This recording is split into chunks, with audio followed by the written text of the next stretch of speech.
Welcome to our basketball coaching class presented by Basketball Immersion and Luceo Sports, where we provide a platform for top basketball coaches to dive deep into the details.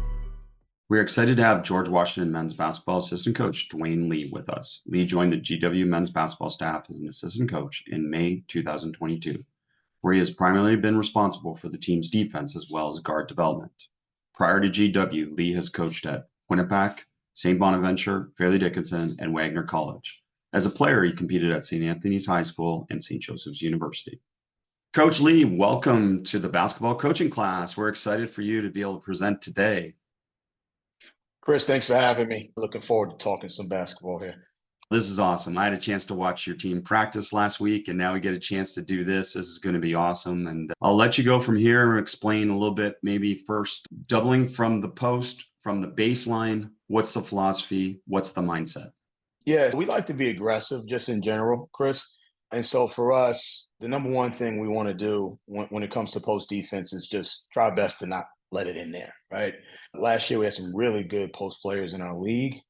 And it just causes you to make some decisions going into games, whether you're going to play one-on-one, which could allow good players to just naturally get attempts at the basket, draw fouls and whatnot. And so you could also then in turn double the post. And for us, we chose to implement a defense where we would double the post against really good players, but we want to come from the baseline side. And so the reason we do that is because we're a no middle team. And so it just fits into how we want to play just in general with our philosophy of being a no middle team. And so we chose to double the posts against good players from the baseline side. And that puts you in some sort of rotations, but it also allows like you to use a third defender at times, which is the baseline, and puts offensive players, especially post players who aren't used to like really passing, right? It puts them in situations where they now have to play make and make plays where guards are usually the guys with two on them and they have to get off it and find their teammates. It puts post players in tough spots to do. I love this. And man, we've got access to practice. Let's go. Show us some clips, Coach, and explain it a little bit deeper. Yeah, sure. What you'll see here is GW, our guys are in blue, and then we had a great scout team. We're lucky to have a 6'8", 5-man as a part of our scout team. So our scout team is in white, and our players are in blue. We're getting to an action here, what we call a kind of diagonal screen. And so if I run it back just quickly here, what you'll see is a diagonal screen from our what starts as our point guard here in white, and he sets a diagonal screen here. And then what you're watching right now, if I grab this pen here, Chris, you're gonna watch these two players here switch the back screen. We switch 1 through 4 on the perimeter. And again, we try to make things easy for our guys. How can we allow them to be aggressive and play hard? And so what we do also is we switch interior screens 1 through 4. There is nuance to that, right? Based on who we're playing, but our base, as you see here, our guys are switching this back screen here. It's a 1 to 4 back screen, so you can see the switch. And now what we want to do from here is we love to like front this. Right? For the most part, we're going to have a small on a big, right? A 4 in our league who can be somewhere between 6'6" and 6'9". And so we like to front. We do a pretty good job here of pushing this catch out, extending the catch is what we call it. And so now number 5's job is to send this ball to the baseline. You'll see he's got his back to the sideline, which is what we want. He's got his right hand in the passing lane, and his left hand should be what we call an arm bar on that offensive player's hip. And we're going to be like almost like uncomfortably on the high side, honestly, because we really want that guy to spin to the baseline. And something really cool happened here. We have some guys that were in our system last year, but watch this, Chris. If I just run it back a couple seconds here, you'll watch something really cool happen.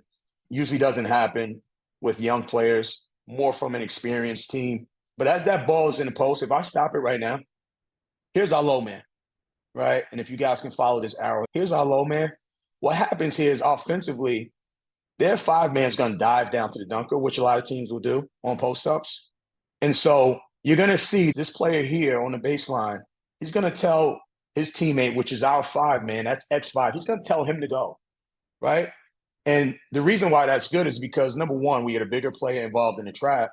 And then we also get a more athletic, for the most part, quicker, faster player in rotations. And so you're going to see him tell him to go, gives him a nudge there, and it creates that turnover there. No, that's pretty good. That's because traditionally the low player would go, right? Correct. And they made that adaptation on their own. Yeah. On the fly. And that's what, like, honestly, we want this stuff. We want these guys to make it their own. They're out there playing. We give these guys certain rules within what we want to do, how we want to accomplish the coverage, but they're the players, right? And they're out there. And again, so we have a post up here on our small. Look at the forearm and look at the hand in the passing lane. That's pretty much how we want to execute that coverage. And we want to send it baseline. And there you see the offensive player looks to get off the ball pretty quickly. Our low man is in pretty good position. He's trying to meet that ball outside of the lane. And then you can see the anticipation, which leads to the deflection there. Now, this one, I'm going to stop it here. The first 2 clips were what we would say guard on guard screen. Anything 1 through 4, we treat as guard on guard. Now, this is going to be small on big. So small on big, we don't want to switch. We do not want to switch this. So what we want to see is the screener's man, which he should have his eyes on the basketball, because for a second, Chris, he still is responsible for any sort of baseline drops. Right? So he's got to be able to see the ball, he's got to see his man, and then also see the cutter. But what we want to do small on big is we want to bump the cutter, and we're going to have X5 just go over the top and meet. He's going to go over the top and meet. We don't do a great job here, honestly, Chris, of bumping the cutter. And now, because we want to bump, and you'll see a better clip of it at the level of the screen, small on big, there's an assumption that if there's a screen interaction, that our defender who's bumping the cutter, which is the big, usually their 5 man, is going to be late coming off the down screen. And so we switch that down screen. The primary, what we want to do primarily there is to be physical at the level of the screen, not allow any sort of direct catches into the post. And so we do a pretty good job here forcing that ball off the lane line, and that creates some closeouts, that creates some rotations, and we do a pretty good job of it there. And you'll see the same here. And I'll stop it a little bit here. We high-low switch the down, and now here's the cross screen. Pretty good bump here. You can see him stand him up a little bit. That's a really good job, okay? And that allows X5, our 5 man, to be there, ready, waiting. And now we can be physical here. Now watch the switch out on the down screen. He's got his back to the ball. I love for him to be in more of a kind of open stance, again, because he is responsible for this gap for a second. But he's at the level of the screen. Watch the switch out. All right. And so we want to switch that out because we just understand if I'm bumping at the level of the screen, more times than not, I'm going to be late here, right, to the down screen. Regardless of the fact, the ball does get into the post, and we're good with this catch. The ball is not caught 2 feet in the paint. Really impossible to, one, defend that just in general. But even if you're a double team on the baseline side like we are, you just won't get to it. The guy's just going to catch it and lay it in, right? So we got to extend the catch, which we do. Look at how high our guy Slim is on the top side. It's almost if he was playing one-on-one here, he would just be easily giving up a spin to the baseline for a layup, right? And so you just got to have a lot of trust here, Chris, honestly, that if you do your job, your teammate's going to be, the low man is going to be there in the spin. But I like his physicality here. I like how, and we say here, we should have 4 hands up. We should have 4 hands up so this pass is under duress, and we cause him to, if the ball does get out, throw kind of balloon passes here so we can run under them. But here we are in rotations. And again, we're in fix-it mode here. We're in fix-it mode. And sometimes that will happen when you put 2 on the ball. Coach, you mentioned being aggressive. So talk to us about this, about going versus non-threatening catches versus automatically going versus obviously scouting report versus going on the dribble, off the dribble, all these things that you're trying to balance in terms of once they understand it, now going to the next level. Great question. So you don't see it here, and I'll use this. What we'll do is we'll draw a line just like this, and we'll put tape on the floor. If that ball is caught anywhere in here, it's automatic. We're going. We're not waiting, right? Anything outside of this, we'll say, hey, guys, hey, listen, this is first dribble game. This is the first dribble game. On the first dribble, right, on any sort of spin to the baseline, okay, we want to go. Where it gets difficult is when guys catch it in that mid post, what we like to define as like that mellow area, where he's catching it, he's holding it, he's facing up his defender, he's not necessarily backing him down.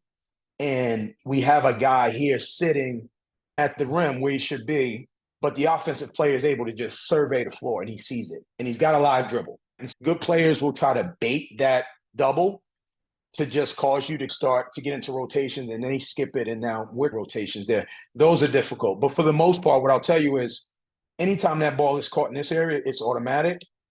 Other than that, we're going to extend that catch, and on the first dribble, we're going to go. That makes sense? Yes. I'll give it. Yes. Can you give us maybe 3 or 4 keys to be able to baseline double? If a high school coach or college coach is thinking about doing this right now, what are some keys? Yeah. No, I think that the number one thing is you got to extend the catch, right? You got to be good with, again, not allowing the ball in there. And if they do get the ball inside, it's got to be extended. It's got to be caught at least 12 feet away from the basket here. And we just restarted here somehow. So full denial if you can, if it's close to the rim. As it gets off the rim or away from the rim, 3/4 denial to force the catch farther from the basket. Correct. I'm just going to get back to the clip we stopped at. Okay, we watched this one here. Yes. And then, so the number 2 thing would be off the ball. The low man is just essential, right? We can't get involved with, if let's say for instance, Chris, like this guy here started to exchange with this guy. We don't really care. This low man, he's only concerned with the ball going into the post, right? That's the primary job of the low man. The guy defending, the player posting up is looking to extend the catch for our guards. We're in front. We're looking to full front and cause that ball to be thrown over the top. And again, if that ball is thrown over the top, Chris, the low man's responsibility is to go attack the ball in the air. Go attack the ball in the air. Excellent. And it highlights the importance of that weak side not sucking in too much, at least having one player in, one player out. Correct. And so here we are here. All right, really good job. And now you could watch this video and say, Coach, he never dribbled. The ball is like at the 3-point line almost, right? This stuff we can coach him through. Like we tell these guys, if there's a decision, to make the aggressive one. And so what we don't want is the indecision, because what will happen is you'll just have guys just sitting right here and waiting for the player to dribble the ball. But it's like a half trap, right? Like you're not doing anything. You're not ready to cover your man on a skip. You're also not doubling the ball. And so you're really in no man's land. So we want to try and discourage that by just telling these guys, hey, when you got a decision, to make the aggressive one. And that's what this kid does here. And now we get their handler in a trap. Now he splits it. We stop it. We coach him on it. We can't have that, right? We got to be 4 hands, chest to chest there, being really physical, looking to foul with our chest and be good at the trap. Now, we're late there, right? And there's a lot of movement off the ball. There's a lot of movement off the ball here. So this is what we call a guard on big. So you can see Zam here has his back to the ball. He's got to be better there, but he is bumping at the level of the screen, okay? And now off the pin down, like we discussed, when we bump, we're going to switch to down screen. And so the low man changes here, and it happens quick. So what this kid here has got to recognize is that the low man is changing, And good post players, they know they're going to get doubled. They're going to try and beat it, right? They're going to try and beat the trap and go quickly right away on the catch. And so that one we had to coach our way through. The other thing I would point out is look at the physicality here, Chris. Yeah. And this is what we want, right? I'm sorry, I went back a little too far. Watch the physicality. Watch the physicality here.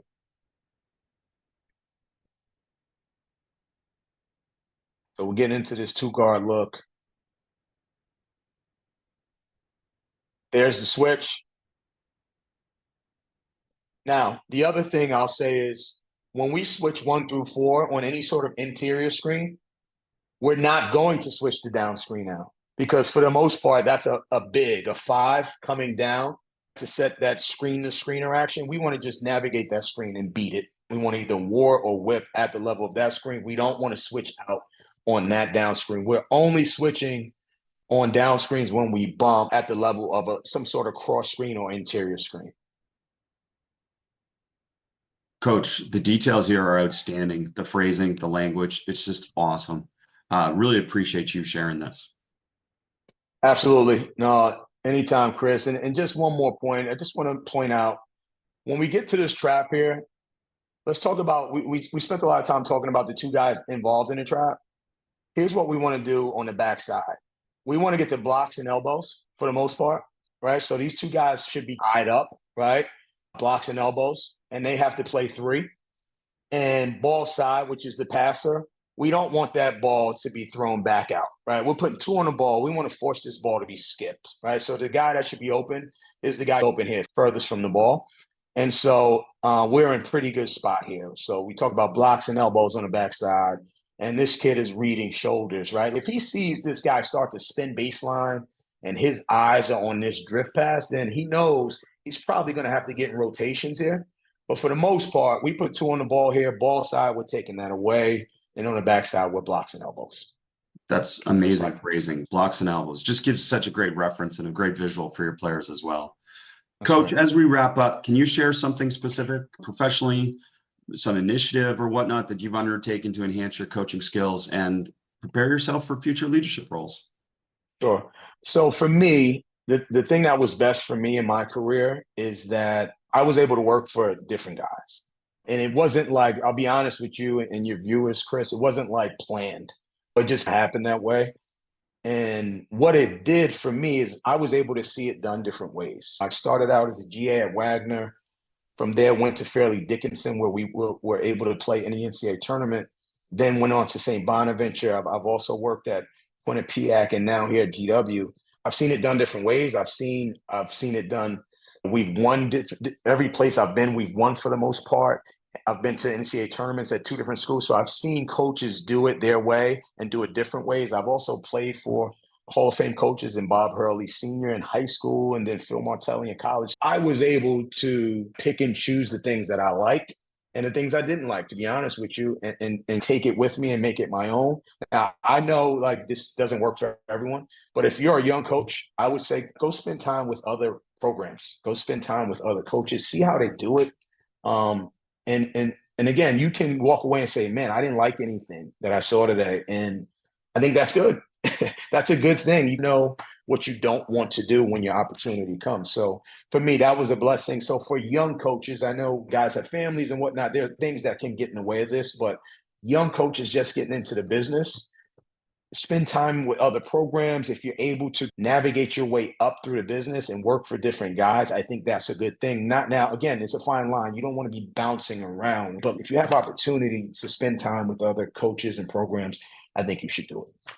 Love that. Such great advice. Learning what you don't like is just as important as learning what you do. And you highlighted so much in this presentation, Coach. Thanks for presenting and sharing with us in the basketball coach class presented by Basketball Immersion and Luceo Sports. And we really appreciate you and we look forward to continue to watch you as you grow in your career as well. Chris, my pleasure, man. Always good seeing you. Thanks for having me on. Thanks for watching the basketball coach class. Be sure to like, subscribe, and share. And check out luceosports.com and basketballimmersion.com today.